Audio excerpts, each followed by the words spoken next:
In chapter 2990, the narrative captures a poignant moment of transition and reflection for several key characters. The chapter opens with Duncan bidding farewell to Serenity as he prepares to take Sony on their trip. Sony, still full of youthful enthusiasm, waves goodbye to his aunt and then, more reservedly, to his father Hank. Hank's attempt to engage with Sony is met with polite but distant acknowledgement, highlighting the growing emotional chasm between them. This brief exchange highlights the deepening bond between Sonia and Duncan, while simultaneously illustrating Hank's increasingly tenuous connection to his son. Duncan and Sonia quickly depart, accompanied by bodyguards, leaving Hank alone.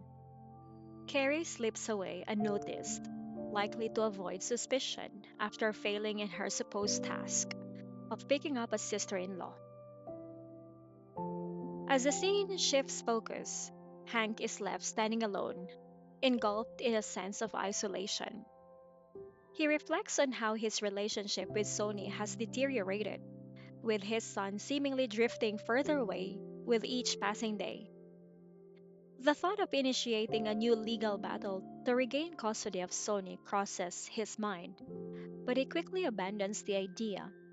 He recognizes that while the impulse to reclaim his son's affection is strong, the reality is that doing so would likely cause more harm than good.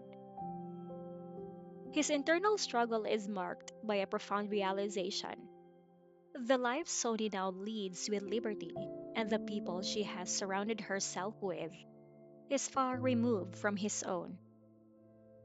He acknowledges that his social and economic world is vastly different from Liberty's current circle, one that includes influential figures like Duncan.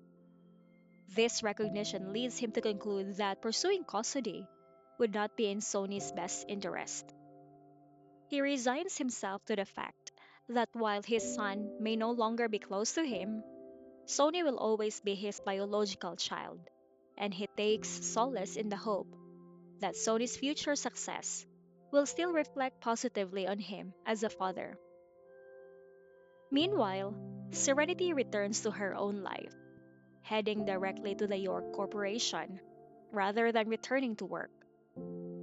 She arrives at Zachary's office, where the space has undergone noticeable changes since they become a couple.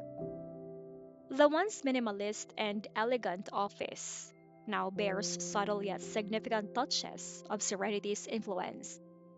The addition of a snack cabinet, several potted plants, and vases filled with fresh flowers reflect the warmth and personalization Serenity has brought into Zachary's life. These changes are not just physical, but symbolic of how Serenity has quietly but profoundly transformed Zachary's world. The office, which was once a space solely focused on business, now carries the presence of Serenity in every corner. The potted plants, particularly the money tree and lucky bamboo, are not only traditional symbols of prosperity, but also representations of how Serenity's love and care have nurtured growth and vitality in Zachary's life. Her attention to detail extends to the vases, which are never left empty, but always filled with flowers. Zachary's initial reluctance to have such items in his workspace has given way to a silent appreciation. His acceptance of these changes is a testament to his growing tolerance and the deepening of his love for Serenity. He even takes pride in showing off the flowers Serenity gives him, a quiet yet powerful demonstration of his affection for her. As Serenity surveys the room, appreciating the flourishing plants and vibrant flowers, she reflects on the superstitions common among businessmen in Wilspoon. The belief that healthy plants and prosperous surroundings can influence one's business success is a prevalent one. The anecdote about rivals sabotaging each other's wealth by destroying these symbols of prosperity adds a touch of humor and insight into the cutthroat nature of the business world, even as it contrasts with the personal warmth Serenity has infused into Zachary's life.